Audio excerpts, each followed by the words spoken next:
Amados, nós vamos abrir a palavra de Deus para a nossa instrução em Atos dos Apóstolos, capítulo 2. Atos dos Apóstolos, capítulo 2.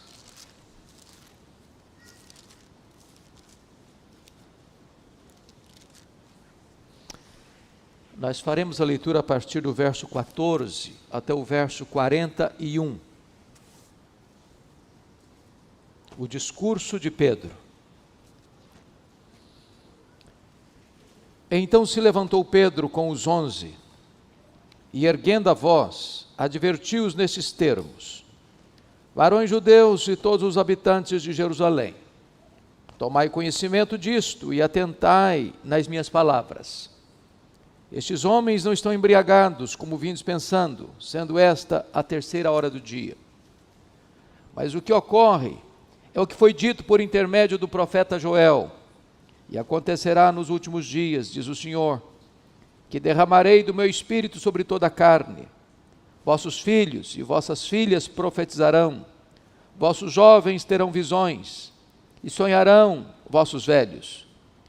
Até sobre os meus servos e sobre as minhas servas derramarei do meu espírito naqueles dias, e profetizarão. Mostrarei prodígios em cima no céu e sinais embaixo na terra, sangue, fogo e vapor de fumaça.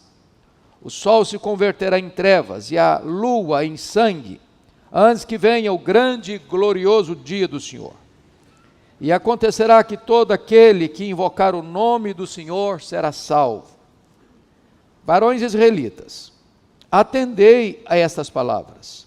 Jesus, o Nazareno, varão aprovado por Deus diante de vós com milagres, prodígios e sinais, os quais o próprio Deus realizou por intermédio dele entre vós, como vós mesmos sabeis, sendo este entregue pelo determinado desígnio e presciência de Deus, vós o matastes, crucificando-o por mãos de iníquos, ao qual, porém, Deus ressuscitou, rompendo os grilhões da morte, porquanto não era possível fosse ele retido por ela. Porque a respeito dele, diz Davi, diante de mim via sempre o Senhor, porque está à minha direita para que eu não seja abalado. Por isso, se alegrou meu coração e a minha língua exultou. Além disto, também a minha própria carne repousará em esperança, porque não deixará a minha alma na morte, nem permitirás que o teu santo veja corrupção. Fizeste-me conhecer os caminhos da vida, encher-me-ás de alegria na tua presença. Irmãos, seja-me permitido dizer-vos claramente a respeito do patriarca Davi, que ele morreu e foi sepultado, e o seu túmulo permanece entre nós até hoje. Sendo, pois, profeta, e sabendo que Deus lhe havia jurado que um dos seus descendentes se assentaria no seu trono, prevendo isto, referiu-se à ressurreição de Cristo, que nem foi deixado na morte, nem o seu corpo experimentou corrupção. A este Jesus, Deus ressuscitou, do que todos nós somos testemunhas. Exaltado, pois, à destra de Deus, tendo recebido do Pai a promessa do Espírito Santo, derramou isto que vedes e ouvis. Porque Davi não subiu aos céus, mas ele mesmo declara: disse o Senhor ao meu Senhor, assenta-te à minha direita, até que eu ponha os teus inimigos por estrado dos teus pés. Esteja absolutamente certa, pois, toda a casa de Israel, de que a este Jesus que vós crucificastes, Deus o fez Senhor e Cristo. Ouvindo eles estas coisas, compungiu-se-lhes o coração e perguntaram a Pedro e aos demais apóstolos: que faremos, irmãos?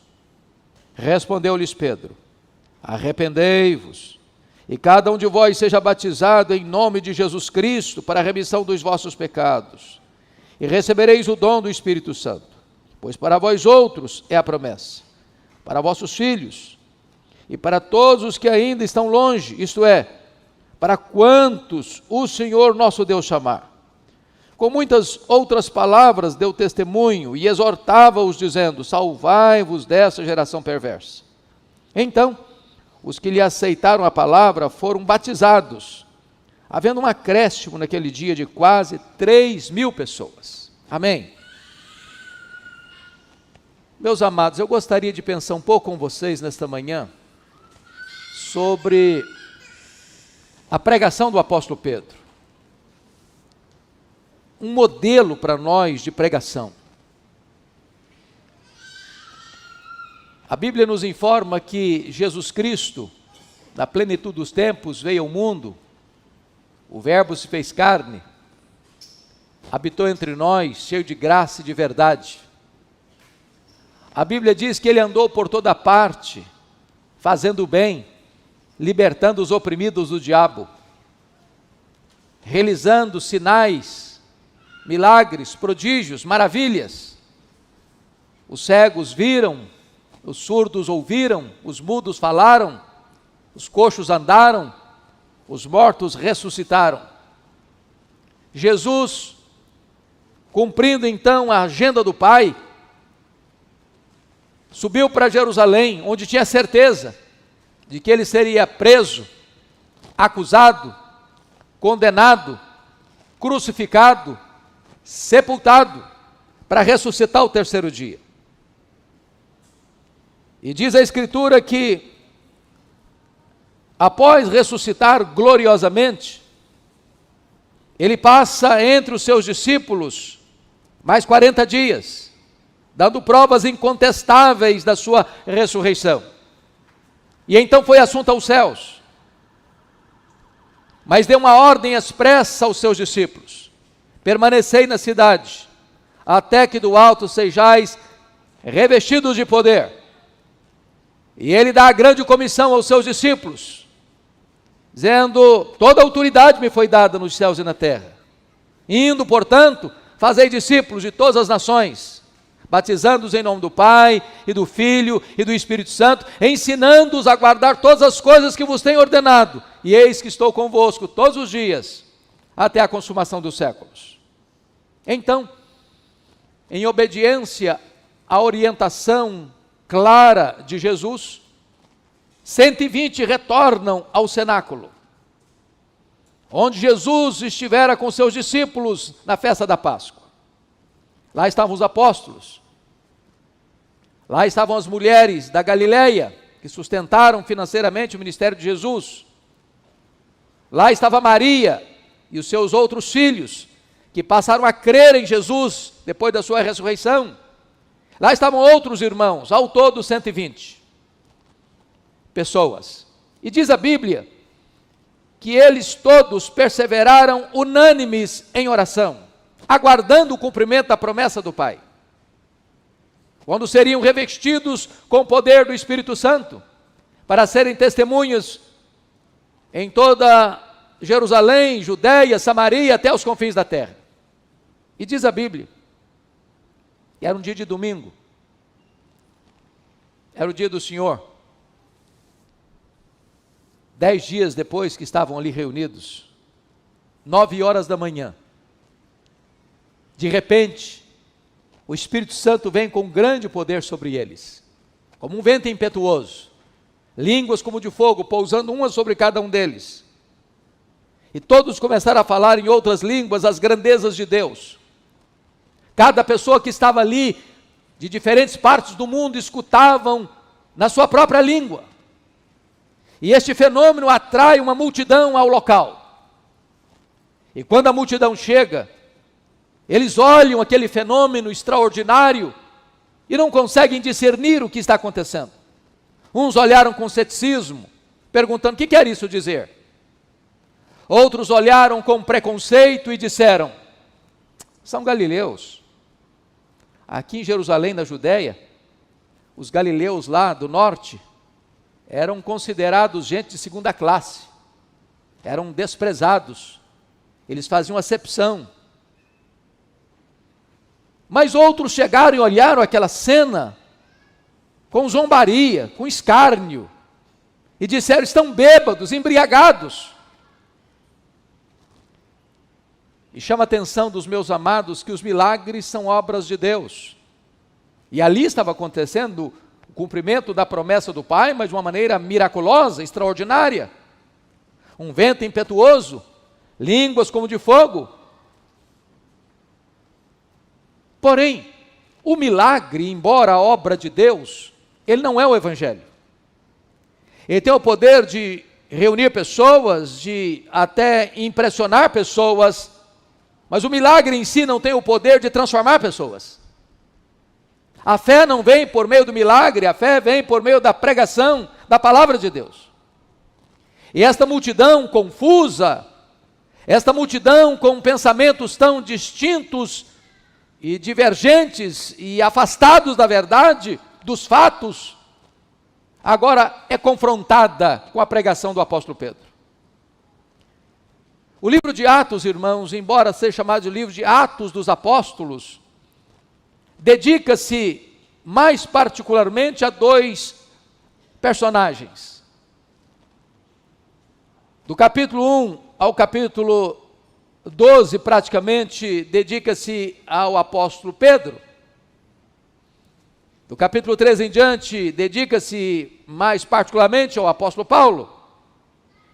E hoje, nesta manhã, eu gostaria de pensar com vocês sobre as características desta pregação de Pedro. A primeira marca que os reformadores entenderam de uma igreja genuína, verdadeira, é a pregação fiel da palavra de Deus. E penso que Pedro aqui, cheio do Espírito Santo, serve-nos de modelo, de exemplo, de paradigma, como deve ser a nossa pregação. E a primeira coisa que Pedro faz é esclarecer os acontecimentos. Dizer, não, eles não estão bêbados. São 9 horas da manhã. O que está acontecendo aqui é o cumprimento da promessa, escrita por Joel, que nos últimos tempos, nos últimos dias, Deus derramaria do seu Espírito sobre toda a carne. Não toda a carne, quantitativamente falando, mas qualitativamente falando. Porque ele explica, o derramamento do Espírito Santo rompe a fronteira de gênero, é sobre os filhos e as filhas, rompe a barreira etária, é sobre os velhos e sobre os jovens, rompe a barreira social, é sobre os servos e sobre as servas. E então, depois de explicar o que de fato está acontecendo, que não é um fato fora do controle divino, mas dentro da agenda divina, agora Pedro se levanta para pregar. Como é que foi o sermão de Pedro? Quais foram as marcas do sermão de Pedro? O que o sermão de Pedro pode ensinar a você, a mim, a nós, maiormente a nós, pastores, com o compromisso diário de expor as Escrituras? E eu gostaria então de olhar esse sermão de Pedro com os irmãos nesta manhã. A primeira marca do sermão de Pedro, irmãos, é que foi uma pregação cristocêntrica quanto à sua essência. Nós pregamos Cristo. Nós não temos outro tema para pregar. É Cristo. Ele é a essência da mensagem, o núcleo da mensagem, o néctar da mensagem. Mas, ao pregar sobre Cristo, quais foram as ênfases de Pedro? Confira comigo, por favor. Primeiramente, no verso 22, ele vai falar da vida de Jesus. Varões israelitas, atendei a estas palavras. Jesus, o Nazareno, varão aprovado por Deus diante de vós, com milagres, prodígios e sinais, os quais o próprio Deus realizou por intermédio dele entre vós, como vós mesmos sabeis. A primeira coisa que Pedro destaca é a pessoa de Cristo, a maneira como ele viveu, a maneira como ele demonstrou sua divindade, sua filiação divina, realizando prodígios, milagres, sinais, maravilhas, que o próprio Deus realizou por intermédio dele. Mas não foram milagres escondidos, Não foram milagres subjetivos, não foram milagres não verificáveis, mas entre vós. Como todos vós sabeis, a obra de Deus acontece de forma notória, pública, irrefutável. E é curioso, meus amados, que Pedro vai fazer esta declaração: varões israelitas, atendei essas palavras, Jesus o Nazareno. É Mateus que nos informa que quando José e Maria, junto com o menino, retornam do Egito por orientação divina, e descobrem que o filho de Herodes o Grande está governando a Judéia, do mesmo estofo moral do pai, por divina advertência, eles não ficam na Judéia, mas vão morar lá em Nazaré, para que se cumprissem as escrituras, ou o que disseram os profetas, ele será chamado Nazareno. Mas curiosamente, a palavra Nazareno não aparece nenhuma vez no Velho Testamento. Aí você pergunta, mas como assim cumprir o que os profetas disseram, Nazareno, se a palavra Nazareno não aparece no Velho Testamento? É que a palavra Nazareno, ela procede de uma palavra nezer, que é o broto. Surgirá um broto. E essa é a ideia de Jesus como Messias, da sua exaltação, de que ele surgirá e de que ele será grande, poderoso, invencível. Mas também, ao mesmo tempo que a palavra Nazareno descreve a exaltação de Jesus, Nazaré era uma cidadezinha mal falada, desprezada, a ponto das pessoas olharem para Nazaré com preconceito e perguntarem, mas de Nazaré pode sair alguma coisa boa? Então, quando a Bíblia diz Jesus é Nazareno, quer descrever duas coisas: a exaltação dele e a humilhação dele. Então, a primeira coisa que Pedro vai fazer no seu sermão é mostrar como é que foi a vida de Jesus. Mas o segundo ponto que Pedro destaca no seu sermão é a morte de Cristo. Olha o verso 23. Sendo este entregue pelo determinado desígnio e presciência de Deus, vós o matastes, crucificando-o por mãos de iníquos. Oh, irmãos, está aqui duas verdades sublimes, que talvez se nós gastássemos a vida inteira para pensar e meditar no que está aqui, nós não esgotaríamos. A morte de Cristo não foi um acidente. Não. Jesus não morreu porque Judas o traiu, porque Pedro negou, porque o Sinédrio jeitosamente contratou testemunhas falsas para acusá-lo, porque Pilatos covardemente, contra a sua consciência, o sentencia à morte e cruz. Ele não foi para a cruz porque os soldados cruelmente o pregaram no madeiro, não. A morte de Cristo foi uma agenda estabelecida na eternidade. Está escrito aqui, sendo este entregue pelo determinado desígnio de Deus. O Cordeiro foi morto desde a fundação do mundo. A cruz estava incrustada no coração de Deus desde a eternidade. Mas ao mesmo tempo, Pedro vai dizer que a morte de Cristo teve sim uma responsabilidade humana, porque ele denuncia, no versículo 23, vós o matastes, crucificando-o por mãos de iníquos. Pedro não inocenta e não isenta de culpa os judeus que pregaram Jesus naquela cruz, se unindo aos gentios, naquele ato de maior injustiça da história da humanidade. Então Pedro fala da vida de Cristo. Pedro fala da morte de Cristo. Mas em terceiro lugar, Pedro vai enfatizar agora, confiram comigo o verso 24, a ressurreição de Cristo, ao qual, porém, Deus ressuscitou, rompendo os grilhões da morte, porque não era possível fosse ele retido por ela. Se a morte de Cristo não foi um acidente, a ressurreição de Cristo não foi uma surpresa? Do mesmo jeito que Jesus profetizou várias vezes para os seus discípulos, que ele subiria para Jerusalém, para ser entregue nas mãos dos sacerdotes e escribas, para ser crucificado, também ele profetizou que ele ressurgiria ao terceiro dia. E Pedro vai gastar um tempo, até o versículo 32, para mostrar que a profecia da ressurreição de Cristo, ela estava ancorada nas Escrituras.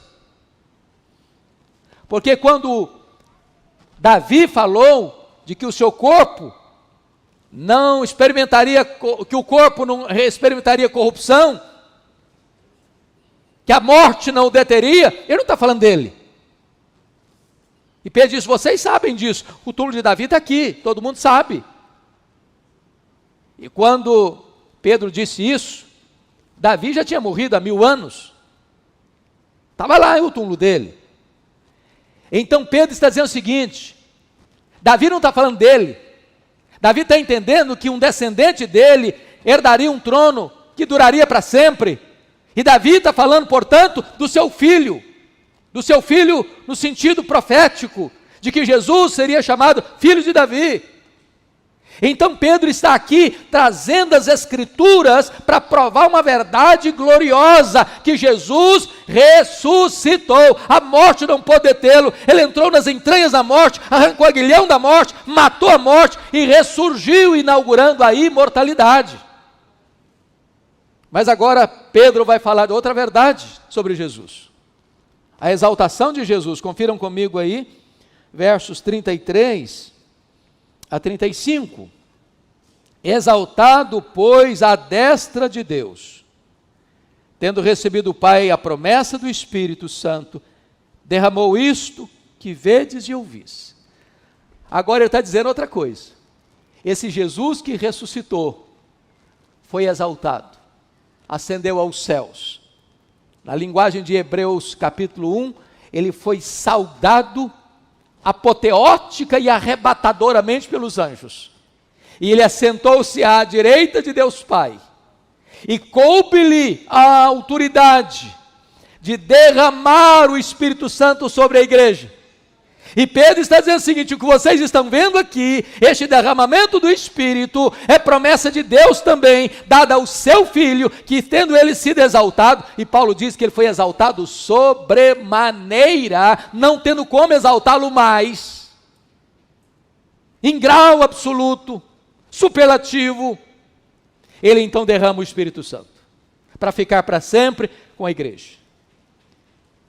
E Pedro conclui a sua fala sobre Jesus, falando, portanto, sobre a vida, sobre a morte, sobre a ressurreição, sobre a exaltação, e ele conclui no verso 36, esteja, pois, absolutamente certa, toda a casa de Israel, de que esse Jesus que vós crucificastes, Deus o fez Senhor e Cristo.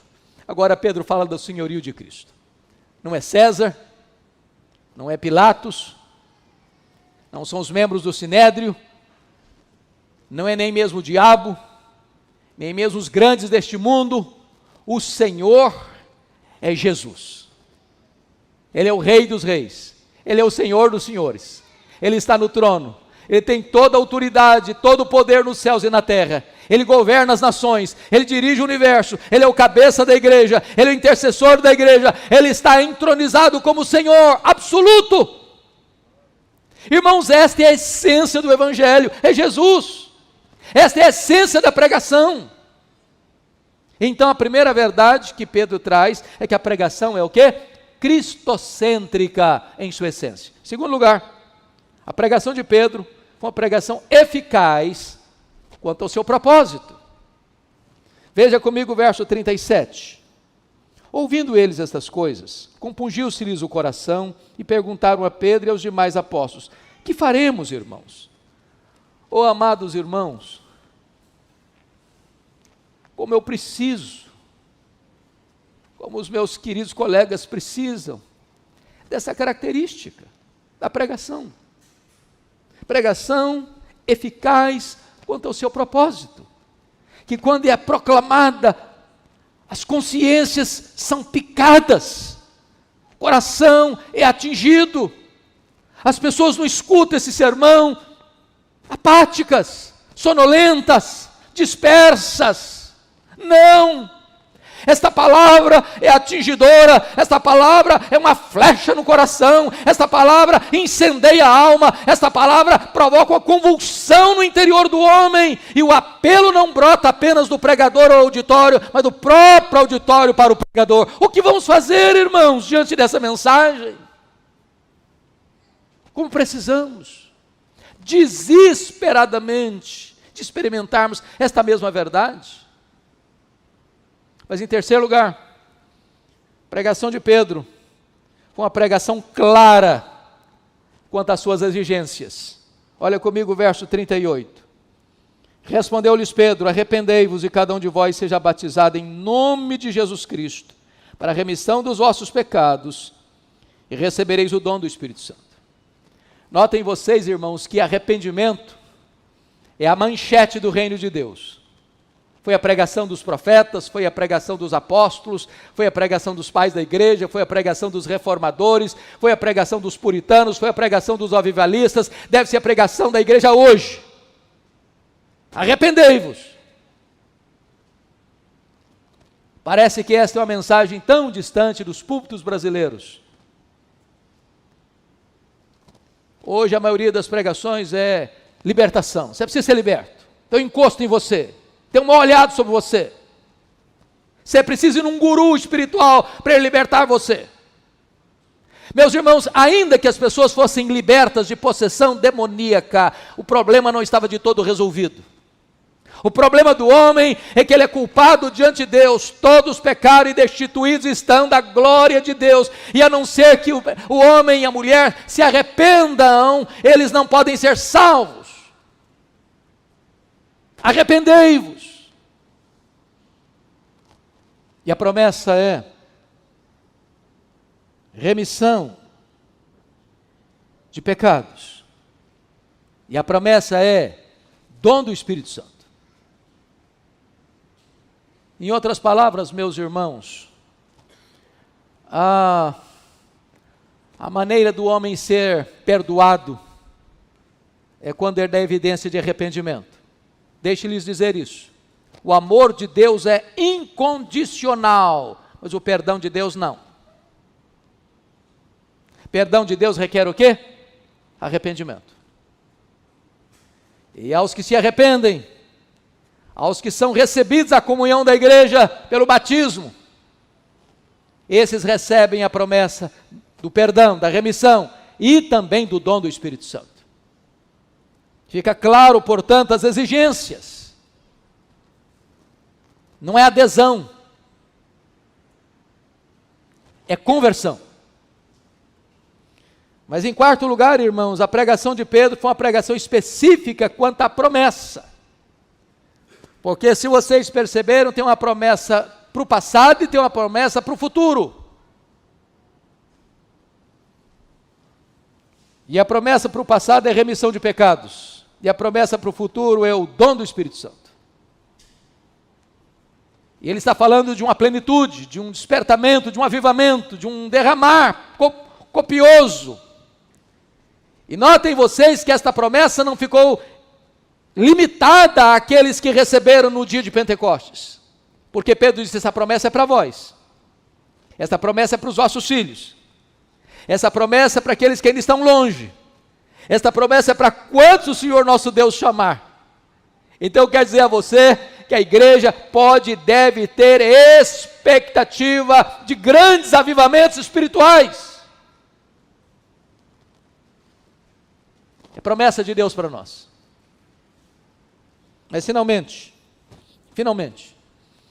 a pregação de Pedro, irmãos, foi uma pregação vitoriosa. Quinto lugar, último lugar, a pregação de Pedro foi uma pregação vitoriosa quanto aos seus resultados. Vejam comigo, por favor, o versículo 41. Então os que lhe aceitaram a palavra foram batizados, havendo um acréscimo naquele dia de quase 3.000 pessoas.